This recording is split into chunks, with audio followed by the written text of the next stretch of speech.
Yes.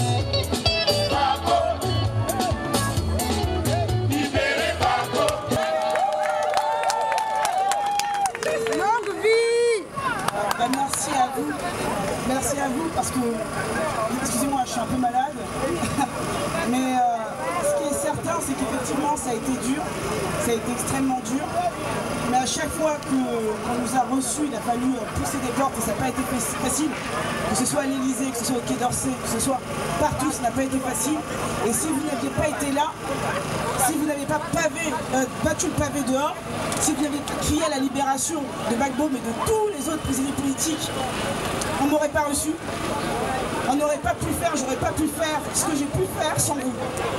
Donc ce n'est pas ma victoire, c'est notre victoire en réalité. Ça faut dire la vérité, ça faut dire la vérité. Parce que dans cette histoire, il n'y a pas eu que du droit, il y a eu de la politique. Et la politique, elle s'appuie sur des hommes, sur des femmes, sur un peuple. Et sans le peuple, on n'aurait pas pu le faire. Donc c'est grâce à vous. En réalité, c'est grâce à vous. Moi, je me rappelle, même pour Free Gbagbo, avec le vélo, sous la pluie, vous étiez là. Toute l'année, vous étiez là. Il neige, vous êtes là. Il pleut, vous êtes là. Il fait froid, vous êtes là. C'est rare. C'est pas tout le monde qui se mobilise comme ça pour une cause juste. Donc c'est à cause de tout cela qu'on nous recevait. Quand on nous reçoit, c'est pas mettre à Dubaï. C'est vrai qu'on reçoit, en réalité c'était le peuple ivoirien qu'on recevait. Parce que je vous ai l'écho de ce que vous disiez. Donc merci à vous. J'ai eu Michel au téléphone. Vraiment, il est au courant de tout parce qu'on lui a tout dit. On lui rendait compte régulièrement. Donc il sait tout ce que vous avez fait. Il vous remercie chaleureusement tous. Mais tous. Dès qu'il pourra, il viendra. Il nous dira de vivre. Mais donc voilà, vraiment il est très ému. Bon, vous savez qu'il est aussi très sollicité. C'est pas évident. Quand il dit merci à tel, on dit qu'il n'a pas dit merci à tel. C'est très compliqué. Des fois on oublie, sous coup d'émotion. Mais vraiment, il sait tout ce que tout le monde a fait. Il le sait. Tous. Pardon. Donc vraiment, voilà, vraiment merci à vous tous. Merci de tout cœur. C'est votre victoire, c'est notre victoire. Donc voilà, aujourd'hui on est tous fiers à la Côte d'Ivoire. C'est une fête qu'on partage. Mais cela dit, le combat n'est pas fini. Simone Gbagbo est en prison. D'autres sont encore en prison. Ça commence. N'oubliez pas que c'est une libération provisoire. C'est pas une libération totale. Donc il faut qu'on reste mobilisé. Il faut qu'on continue. Et on est sur la bonne voie. Le résultat d'aujourd'hui le démontre. Donc voilà, merci à vous. Merci à vous. Merci maître. Je vais appeler ici un artiste, patriote aussi, qui s'appelle Zouk Casto. Est-ce qu'on peut l'applaudir très fort? Merci. Je voulais tout d'abord remercier tous les patriotes. Je voulais remercier les Ivoiriens et les Africains pour la résistance. Je suis très très fier de vous.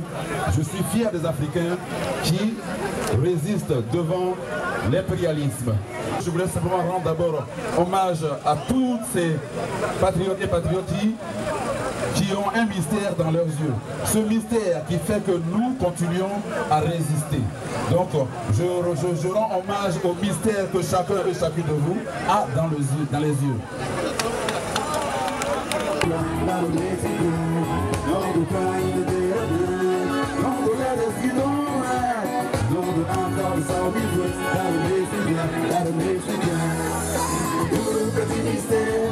Je vois dans tes yeux, ces deux petits mystères me font penser, penser. Deux petits mystères que je vois dans tes yeux, ces deux petits mystères me font chanter, chanter. Ils inspirent de l'histoire et la silhouette. Que dans les études de l'histoire, les victoires. Ils inspirent de l'histoire et la silhouette. Les gens de cette ville et de l'histoire, they be trying. I'm on the street, yeah, I walk the radio. But I didn't need to turn it on, turn it on. Now the world can find, can say hello. Now the weekend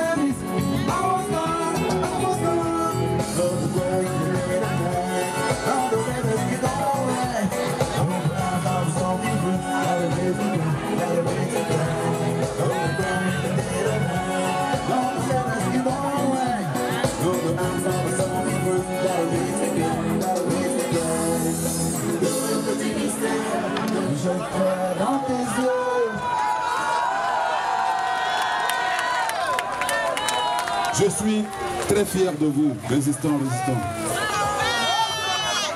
Alors, un dernier morceau, Exode. Exode pour dire que nous sommes en exode. Nous sommes en exode. Et Exode. Exode pour vous rendre hommage pour l'exode que vous faites. Exode.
Merci la résistance.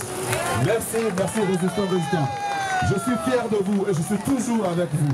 Tant que le président sera en prison, on sera dans la rue. Libérez Simone Gbagbo, libérez Laurent Gbagbo. Libérez tous les enfants, tous les patriotes. Nos enfants qui sont dans les geôles de Dramane et ses compagnons. Donc je suis très fier de vous. Merci. Merci et cet album sortira bientôt. Vous savez, il y a une semaine, on a appris qu'une de nos sœurs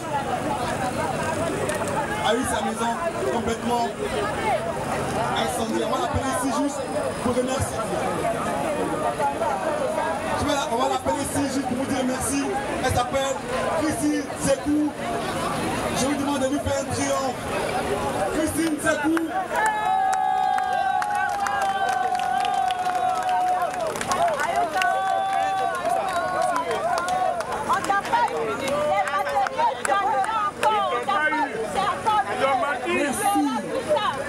Je vous salue.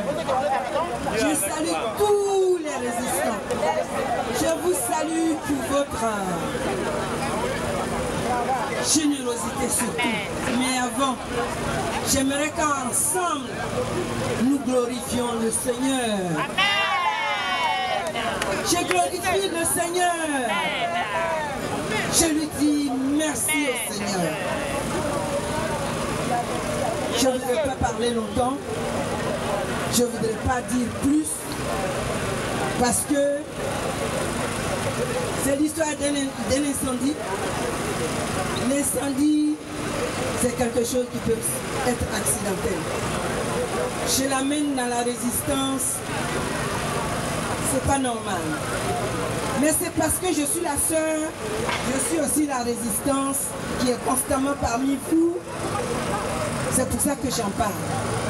Mais je vous aurais dit tout simplement merci et je m'en vais. Et ne pas rentrer dans tous les détails où il faut. Donc je vais vous dire le minimum, je ne vous en dirai pas plus, qui est que certes, arrivé à une politique, mais c'est pas à une résistance, mais c'est peut-être pas une histoire politique. Il faut dire les choses telles qu'elles sont. Moi j'étais à une réunion, je n'étais pas à la maison quand c'est arrivé. Il se trouve que c'est pas de ma cuisine que c'est parti. C'est là où je voulais vous rassurer. C'est pas parti de chez moi. Ce n'est pas de ma faute. Le feu est parti du balcon. Et le balcon a un encadrement qui est peut-être en plastique, qui a fait que le bâtiment est un bâtiment de 8 étages. Je suis au 6e et tous ceux qui sont en bas ont reçu des flammes et eux ils sont sortis. J'ai aidé même à faire sortir les gens. Mais mon balcon, j'ai recevais du Secours populaire et de la Croix-Rouge, tous les vêtements qui partent au Ghana, qui devaient partir à Lomé, ainsi de suite. Et ça a pris feu. Et ce feu-là, c'est ça qui a cassé la fenêtre de ma chambre, la fenêtre de la cuisine et la fenêtre du salon. C'est ainsi que tout le feu est rentré dans ma maison, qui est une maison qui était composée de quoi? De ma vie politique. C'est-à-dire de l'existence de, si on veut, 30 ans de vie politique, mais de 40 ans de vie associative. Je suis celle qui ne jette pas. Je suis celle qui ne prend pas note. Je ne dirais pas que je tue la bibliothèque de tous, mais j'avais tout. Vous savez bien que je suis aussi enseignante, donc j'ai des documents. Ce qui me fait mal le plus, c'est les documents qui datent de 92 du FPI. Voilà. Ça. Mais comme je vous dis, c'est un feu qui est parti d'un balcon. Moi, je n'étais pas là, j'étais à une réunion. Je ne sais pas d'où ça vient. J'ai une assurance. Je suis dans un logement des gens, donc d'un bailleur. Je suis dans une commune. Et j'ai une assurance. Il se trouve qu'il y a aussi d'autres personnes. Donc, il y a la police et les pompiers. Tous ces 5 personnes, dont on dirait tous ces 5 experts, ils doivent se rencontrer pour nous définir qui est-ce qui a mis le feu. Mais ce qui peut être sûr, et ce pour lequel je suis là ce soir, c'est pour vous rassurer que ce n'est pas votre soeur qui a mis le feu. Amen. Je n'étais pas là.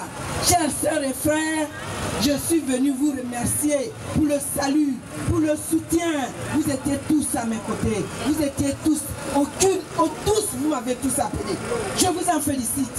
Je vous en remercie. Ça fait du bien d'être en résistance. Parce qu'au moins, on sent que votre présence me fait parler sans pleurer. C'est 40 ans de vie atterrée. Je n'ai plus de carte d'identité, je n'ai plus de passeport, je n'ai plus de diplôme, je n'ai plus rien. Mais votre soutien fait ma force. Et je combats. C'est pour ça que je suis venu. On ne peut pas m'intimider. Je vais continuer. Bravo! Je vais continuer les filles. Je serai avec vous. Il y a près de 800 prisonniers encore détenus par M. Ouattara et ses amis français. Il faut continuer ce travail pour que l'ensemble des prisonniers politiques soient libérés dans les 2, 3, 4, 5, 6 mois qui viennent. Obtenir la libération, bien entendu, de Mme Simone Bagbo, obtenir la libération du président Bagbo dans le dossier de la CPI. Je pense que ce sont là des objectifs qui sont facilement atteignables, si je puis dire. Voilà, merci beaucoup. Bon week-end et à très bientôt. Merci Alain, merci beaucoup. Merci. J'appelle ici, sans plus tarder, Maître Norbert Tricot, tout à l'heure qui est dans ce du bébé, c'est l'avocat de Jean-Pierre, du sénateur Jean-Pierre Bemba. Maître Norbert Tricot.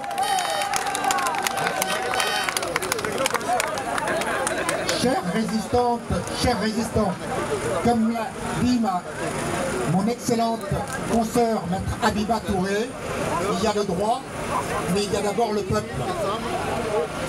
Et la force du droit n'est rien sans la force et l'unité du peuple. Et le 5 août, lundi dernier, on a vu que la force et l'unité du peuple de Côte d'Ivoire et de tous les amis de la Côte d'Ivoire a permis d'ouvrir une brèche dans la dictature de Dramane Ouattara. Il n'y a eu que 14 prisonniers politiques libérés.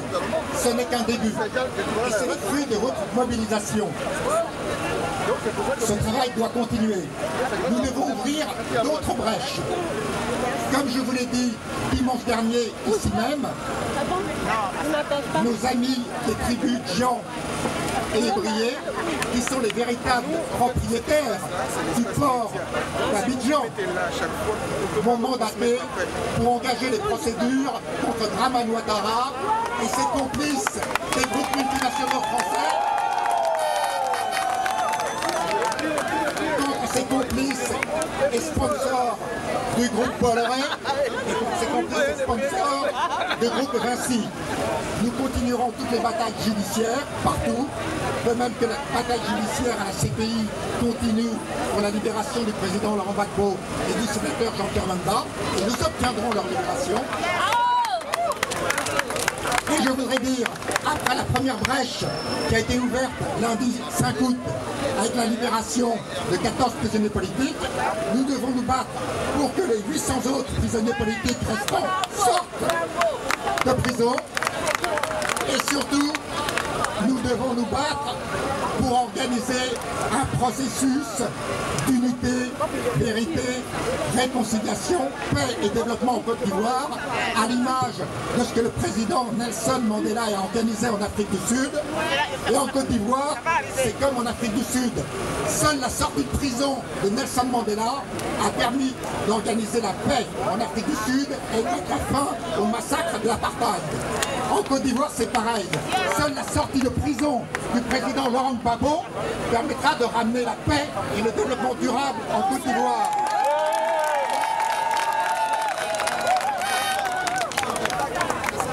Le président par intérim de Côte d'Ivoire, qui a été mis en place par les canons de l'armée française, en avril 2011, le président transitoire, président provisoire de la Côte d'Ivoire, Dramane Ouattara, a organisé la libération provisoire des prisonniers politiques. Mais il faut que cette libération soit définitive. Et il faut qu'en 2015, pour les prochaines élections présidentielles, le peuple de Côte d'Ivoire se lève derrière Laurent Gbagbo, qui sera réélu président de la Côte d'Ivoire.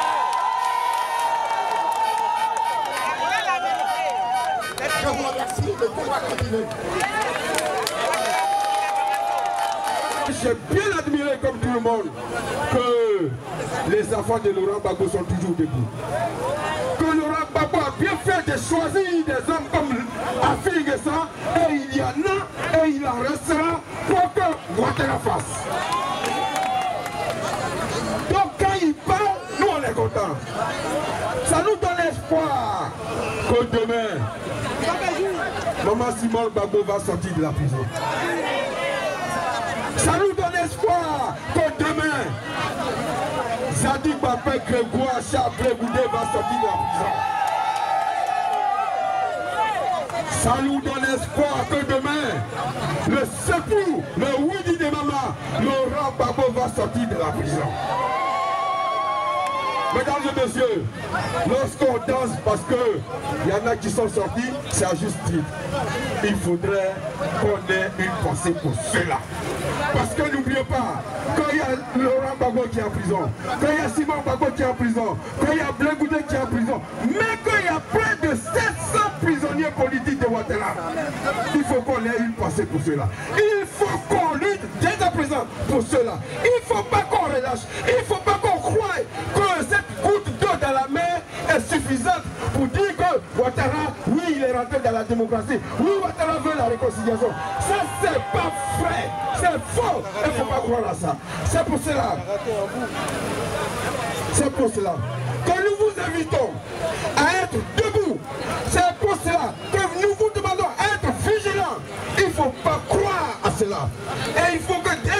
je le répète, nous adoptons une autre politique, une autre manière de lutter, une autre manière de faire tomber Ouattara. Parce que le serpent n'est pas encore mort. Que Dieu bénisse la Côte d'Ivoire. Merci beaucoup. Et sans plus tarder, j'appelle ici Dr Ablé. Je vais demander aux camarades d'être très concis parce que nous sommes pris par le temps. Voilà. Dr Ablé. Allô, allô, allô, bonsoir à tous les patriotes d'Abidjan, de Boaké, de Congo, de partout, de Ouaga, de Dakar, à tous les patriotes de Lomé, de Guinée, de Conakry. Lorsque nous venons ici, ce n'est pas pour faire la guerre, c'est pour faire une invitation à la paix. La paix en Côte d'Ivoire. Au moment où mon jeune frère me donne l'occasion de m'adresser à vous, je pense à une conférence que j'ai en 2003 faite pour le compte de la télévision nationale de Côte d'Ivoire. La Côte d'Ivoire face au défi de la paix. La paix est un vrai défi en Côte d'Ivoire et en Afrique. Mais alors, je voudrais me permettre une question à vous. Comment peut-on condamner quelqu'un qu'on accuse de crime, un président qu'on accuse de crime, et nommer ambassadeur son chef d'état-major? Est-ce qu'il y a une logique? Pendant que le président Gbagbo est condamné, l'on nomme ambassadeur son chef d'état-major qui est sur le terrain. Cela prouve effectivement que lorsqu'on dit qu'il n'y a pas de preuve, il n'y a pas de preuve contre Gbagbo. Parce que lui, co-auteur indirect, est condamné. Et l'homme qui était censé, je ne demande pas qu'on condamne Mangou non plus. Mais celui qui était chargé de porter ses missions sur le terrain est nommé ambassadeur. Il y a contradiction flagrante. On avait dit qu'il n'y a pas de preuve contre Gbagbo. Libérez Gbagbo. Libérez Gbagbo. Libérez Gbagbo. Vive la paix en Côte d'Ivoire. Je vous remercie.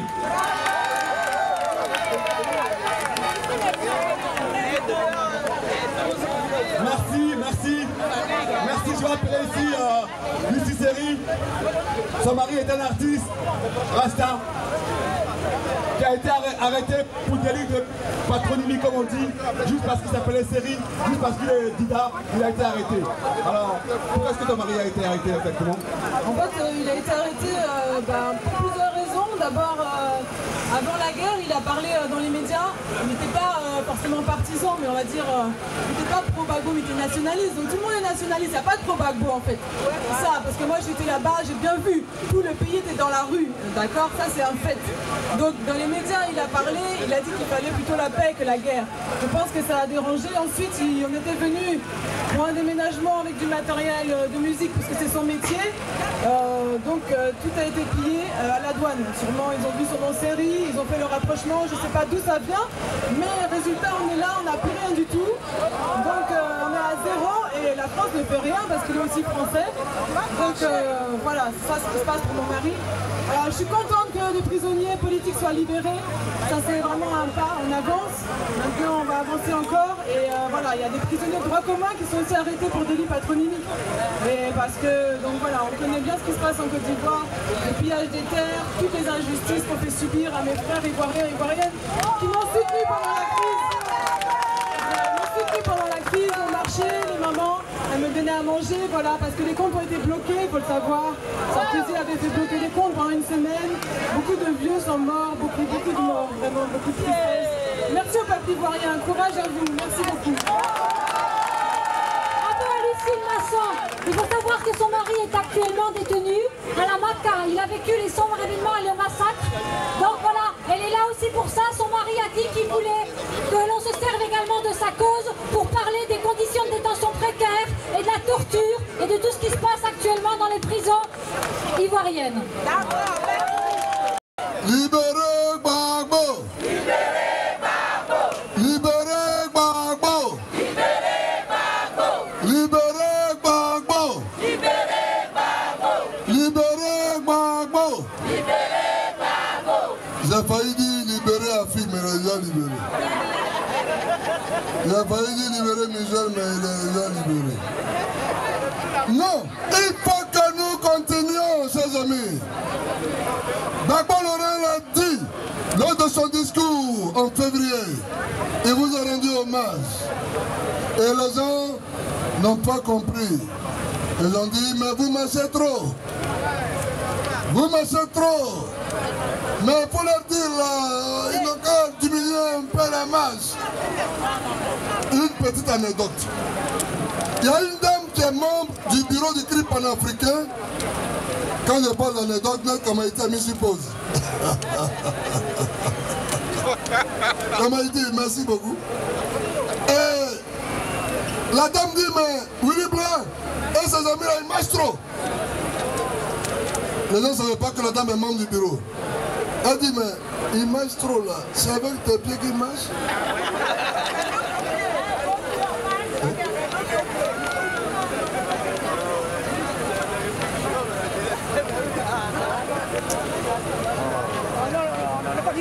Donc, il faut continuer de marcher. D'abord, on l'a dit, les gens n'avaient pas bien compris. Le président Finguessan, ses premiers mots, il a déclaré, il dit qu'il n'y a pas trois raisons. Il n'y en a pas deux. Il y a une seule raison. C'est votre mobilisation qui a permis leur libération. Mes chers amis, nous sommes heureux pour les 14 mai, pour les 13 mai, pour les 12. Mais il reste encore beaucoup qui sont en prison. Des civils, des militaires, des illustres inconnus, dont on ne citera jamais le nom de la meeting, mais dont les familles sont aujourd'hui meurtries. Il faut continuer la marche. C'est le seul moyen de pression dont nous disposons. C'est pourquoi nous déclarons que même si nous sommes 2, 3, nous marcherons. Nous ferons des cités.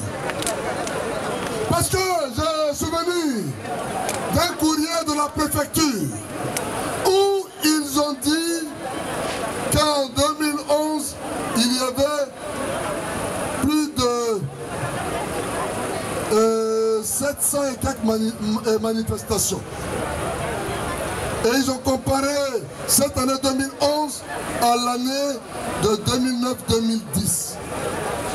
Mais ils n'ont pas dit qu'il y avait tel nombre de manifestants. Ils ont relevé le nombre de manifestations, c'est-à-dire le nombre d'autorisations, de demandes d'autorisation que nous leur adressons. Et c'est cela qu'ils relèvent dans leurs différents ministères. Il faut que nous manifestions, chers amis. Celui qui travaille, il est excusé. Celui qui ne peut pas, il est excusé. Celui qui est malade, il est excusé. On lui demande juste, dans son excuse que nous lui accordons, de relayer le message qu'il reçoit. C'est tout qu'on lui demande. Tu ne peux pas venir dire aux autres qui peuvent, mon frère, il y a une manif pour Gbagbo et pour la Côte d'Ivoire, il faut partir. Est-ce que ça là c'est compliqué? Mais on nous dit non, il faut qu'ils arrêtent, il faut qu'ils diminuent la manifestation. Et nous disons qu'aujourd'hui, nous sommes convaincus, plus que hier, que nous devons manifester tous les jours. Il faut que la prochaine manifestation, nous ayons des témoignages. Que mon doyen a appelé ma doyenne pour dire à 4 h du matin, oh, je n'arrive pas à dormir parce que Gbagbo est en prison. Il faut que ça nous donne de l'insomnie. Parce que c'est vrai, nous célébrons la sortie d'Afinguessan et des autres camarades détenus. Mais notre pays est en train de disparaître. Aujourd'hui, il y a des conseils de ministres conjoints entre le Burkina Faso et la Côte d'Ivoire. Aujourd'hui, Dramane Ouattara a envoyé sa police militaire en Côte d'Ivoire. Ils sont dans les bakas, ils sont dans les bars, ils sont dans les restaurants, ils sont autour de vos habitations et ils scrutent vos moindres faits et gestes. Et c'est de là que parlent les arrestations. Chers amis, si vous ne faites rien, si nous ne faisons rien, un jour, nos enfants qui sont ici en France, nous demanderons, mais papa, c'est vrai que François Hollande c'est notre président, mais on sait aussi que la Côte d'Ivoire c'est notre pays, mais pourquoi maintenant notre pays, on dit qu'on s'appelle comme ça? Et nous aurons la grande responsabilité d'expliquer à nos enfants que nous n'avons pas fait ce qu'il fallait au moment qu'il fallait. C'est pour cela, dans une manifestation comme nous organisons, toutes les forces vives de la Côte d'Ivoire présentes à Paris doivent s'exprimer, doivent apporter leur contribution. C'est pour cela aussi que nous condamnons que dans d'autres manifestations, on pense que d'autres ne doivent pas parler, d'autres parler, ainsi de suite. Non! Tout le monde doit parler, tout le monde doit contribuer, parce qu'on vous parle de la Côte d'Ivoire. Cette manifestation n'est pas une manifestation pro-CRI panafricain. Ce n'est pas une manifestation du FPI. Ce n'est pas une manifestation du NPR. Ce n'est pas une manifestation de quelques individus que ce soit. C'est une manifestation pour rassembler les Ivoiriens et les Africains et leur dire que leur pays est en train de disparaître. Et de leur ramener la question, qu'est-ce qu'ils font pour que leur pays ne disparaisse pas. C'est cela. C'est de cela qu'il s'agit.